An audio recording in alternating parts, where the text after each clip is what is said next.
Today we're talking cinnamon rolls. You can't really go wrong with the cinnamon bun that's just ooey, gooey, glazy, and delicious. I have a recipe for you that can be good at any single bakery, and you're gonna keep this recipe for the rest of your life because it's just that good. I don't think I've ever met anyone who doesn't like cinnamon rolls. And if I ever met them, automatically don't trust them. So first we're gonna start with the ingredients. The flour that you use is gonna determine the texture of our cinnamon rolls. You can use all-purpose, but I like to use bread flour. It has more protein and it's gonna develop the gluten way better. If you want the best results, use the bread flour. This is fresh yeast. You can get these at any store. They have them in the bakery section. It's not that hard to find. If you don't have some of the fresh stuff, you can definitely use some of the dry stuff. Just make sure when you're using the dry stuff that you have the amount that you would for the fresh. Next, we're gonna do some regular white sugar. If you don't have white sugar, you can definitely use the cane stuff. A pinch of salt and just 2 eggs. And that's it for the dough. Very simple, but it's gonna come out fantastic. You'll see. All of our ingredients are going to be weighed, so I'm sorry for all of you who like the cups and measurements like that, but yes, here's the tip though. Put the bowl you're gonna be measuring with right on top of the scale. Then you can measure all your ingredients as you go and then tare as you change ingredients. Little baker's tip. Okay, so for the bread flour, we're going to measure about 510 grams. When you're with the scale, it makes it a whole lot easier.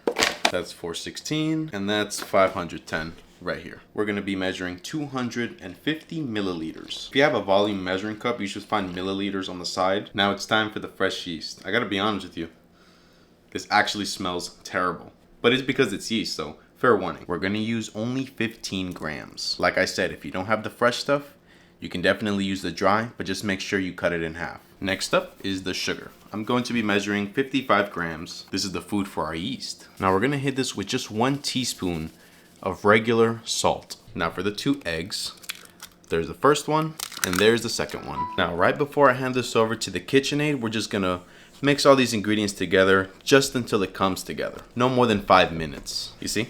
Just like that is perfect enough. After it's mixed, we summon the KitchenAid. Ah, crap. Now the key is that we need to knead this dough until all of the gluten forms. This should take about 10 to 15 minutes. If you have a kneader like me, it should take you about 10 minutes if we want to get a good structure in our cinnamon rolls. Now that it's done mixing, after 15 minutes, we're gonna introduce the butter. Make sure it's softened though. It has to be softened or else it won't work. Now we're gonna keep kneading this, but we're only gonna do it for 2 more minutes.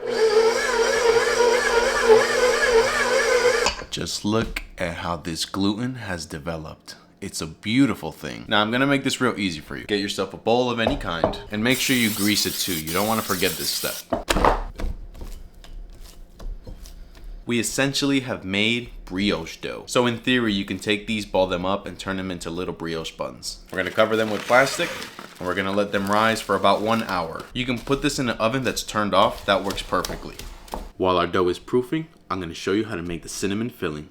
We're not just gonna do sugar and cinnamon, that's too basic. We're gonna make a delicious velvety cinnamon paste. For the cinnamon filling, we're gonna do 200 grams of unsalted butter, 50 grams of dark brown sugar, and a tablespoon of cinnamon, and about a year's salary's worth of eggs. Yes, 1 egg. You're going to mix all of these ingredients together on medium until it becomes nice and fluffy. It should take no more than 4 minutes or 5 minutes. Also very important to know, don't use this, but instead use this. This right here is for buttercreams. Now I did add a little more sugar to mine because I like it sweet. I did about 20 more grams. This is what the cinnamon buttercream looked like after 5 minutes of whipping it up. Now our dough is ready to be rolled. Flour your work surface heavily, and when I say heavily, I mean heavily. And carefully start to roll out your dough until it reaches 30 by 35 inches in dimension. This part might take some time, yes, but I promise you it's smooth sailing after. Put all of the cinnamon paste in an even layer throughout the entire dough and make sure it's even. It's okay to take a little bit of extra time for this step. Once everything is placed, roll the dough right into itself and make, well, a roll. And when they're in a log like this, cut each roll into 1.5 inches. If you have a string to cut it, that's even better. Place each cinnamon roll cut side up about 1 inch apart from each other so that they rise and bake evenly into each other. This step is very important. Give the guys a little bit of space, you know? Now you're gonna give them a beautiful egg wash, just to give them a golden finish when they're in the oven. It only took me 1 egg to cover all 9 of these rolls. And just like this, they're ready to go in a 350-degree oven for about 15 to 20 minutes. Doesn't this kind of remind you of the cinnamon melts from McDonald's? Nah, this is way better. Okay, so now that our cinnamon rolls are cooling down over there, we're gonna start on the glaze. It's really simple, but it's super dang delicious. Now we're moving on to imperial measurements. Okay, so first up, we're gonna do 2 cups of powdered sugar. That's 1 and 2. Now to this, we're gonna add 1 tablespoon of corn syrup. This gives our glaze a nice consistency. We're gonna hit it with 2 tablespoons of milk, 1 tablespoon of heavy cream, and we're doing 2 teaspoons of vanilla extract. If you want it more thin, add more milk. But if you want it thicker, add a little more powdered sugar. Can we please just appreciate it one more time before I put the glaze on it? Okay, appreciation over. There are no rules for this step right here. You can go as crazy, as berserk, as insane. Nothing tame though. And it's still a little warm, so it's just gonna melt right into each crevice of the cinnamon rolls. Oof, that's the best part right there. And here you have a bakery-worthy cinnamon roll right at home. We don't need no Cinnabon. We don't need no runs at the mall. We just need some homemade. Oh my goodness, this is so delicious. Ah, yes, that was so good. Oh man, the end of the video. For those of you that stayed, thank you so much, guys, and I hope you really enjoyed this recipe. I know I did. I had like 3 already, and I'm gonna destroy that bathroom right now.